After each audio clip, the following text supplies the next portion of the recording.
My name is Husnal Gonzalez, coming to you from Grassroots Leather in St. Cloud, Florida, where you'll learn about what I do, that is steampunk-inspired leather crafting.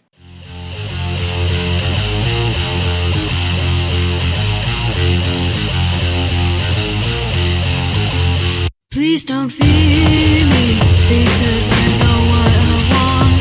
Please deliver me that soft part of your soul that makes you freeze time, staring in at yourself. It's time to step outside onto the path you once made.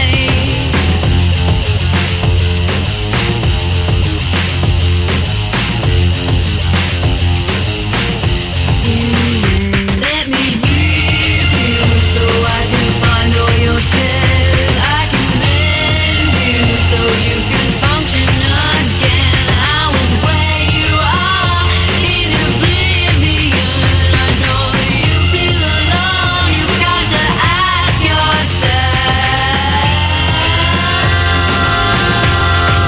where you are now.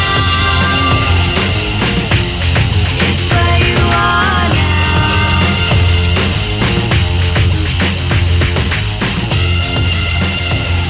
It's where you are now.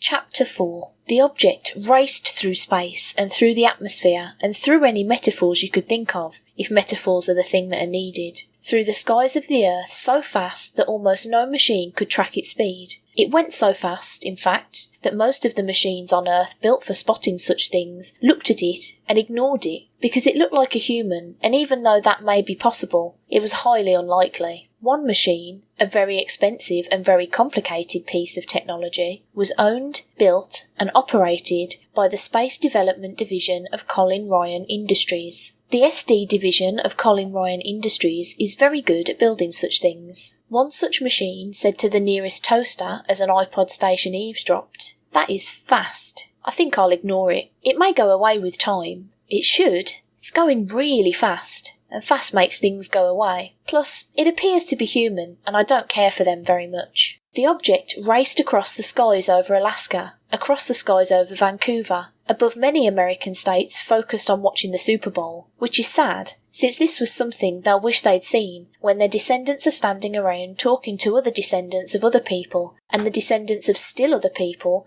talk about this day and what their ancestors saw. These Super Bowl watching people's descendants will only be able to talk about how stupid the younger generation was for not paying attention. The object raced across the skies of Florida, dipping downwards in its descent, and then it crashed into the waters right near Melbourne. Melbourne came really close to being wiped off the map. Within minutes, a wave of water was crashing onto the land. The Patrick Air Force Base nearby was scrambling the sort of stuff they scramble, thinking a bomb had just hit or something. Or something was actually what they called it. Nonetheless, they went into the sort of panic that militaries do that tends to be really dangerous, because they leave the likes of ordinary people hoping they don't do anything stupid, which militaries tend to do because it's just in their nature. US Air Force planes were in the air all over Florida within 15 minutes of the object's impact. Even Canada offered help if needed, despite all the anti-Canada jokes that have come from Florida over the years. Only a few from me. I love Canada, especially Winnipeg and Vancouver. The whole United States was on the highest alert possible, as this was seen as a possible beyond-human terrorist attack. This was double high alert. Or at least the highest since the president locked himself into a bathroom at a fundraiser and the Secret Service couldn't find him for an hour. No one was watching where they should have been watching this time. No eyes looking at the place where history was ready to walk out from the water to change the face of the world in a very few broad strokes from death.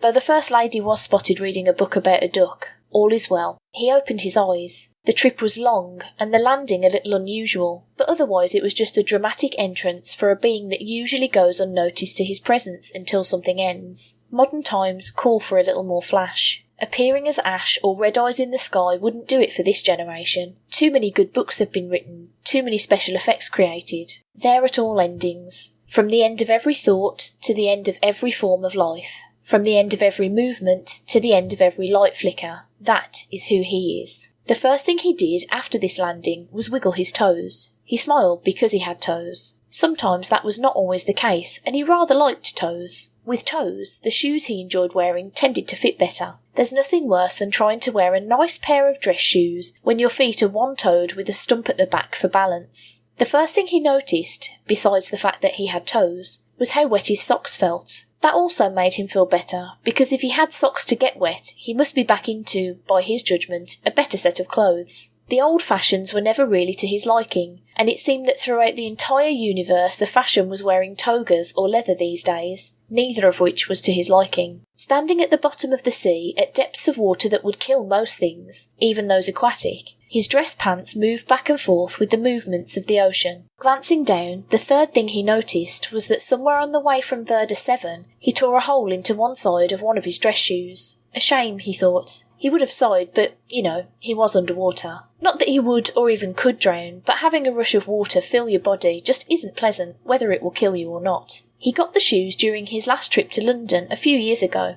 That visit of hope went very badly. It caused him to take a vacation for a few hundred years, his time. The weight of the water pushed and pulled against him as he began to take steps forward. A jellyfish going by his face made him smile and think to himself that at least he was on Earth this time. A few still believe in what this planet represents. Even one who fell can believe and have faith.